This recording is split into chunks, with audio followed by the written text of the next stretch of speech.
Muzikos istorijos 7 klasei testo tikslas – atskleisti moksleivio muzikinės raiškos įgūdžius, jo aktyvios muzikinės veiklos patirtį, muzikos teorijos bei muzikinės kultūros akiračius.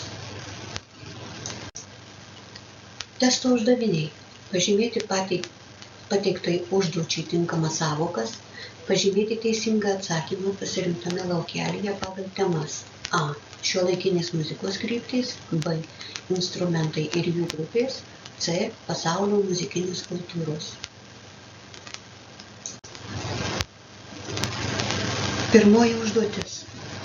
Kuriam 20 amžiaus muzikos stiliui priskirtina skambėjusi daina: regtaimui, bliuzui, spiričiueliui, svingui ar diksilendui.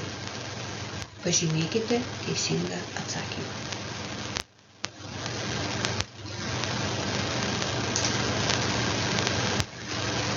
Antroji užduotis. Tekste įrašykite tinkančias sąvokas iš pateiktos lentelės. Tekste skaičiumi nurodyta, iš kurios lentelės srities reikia rinktis tinkamą sąvoką. Pirma skiltis. Jamaika, JAV, Argentina. Antra skiltis.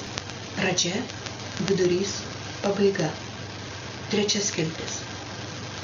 Ankstyvasis, vidurinysis, vėlyvasis. Ketvirta skiltis. Džiazas, pop, diskas, disko. Penktas sritis. Svingas, bliuzas, spiričiuelis. Šios užduoties tekstas yra toks. Šios stiliaus dainos atsiradusios 20 amžiaus muzikos pasaulyje sukėlė naują emocijų suspindėjimą. Tai buvo atliekamos muzikos stilius, turėjęs įtakos tolesniai muzikos raidai. Dainų tekstuose dažniausiai būdavo kalbama apie asmeninius išgyvenimus, sunkią dalią. Vienas pirmųjų šio žanro stilių buvo. Visą tai pažymėkite iš skilčių tinkamus apibūdinimus. Ačiū.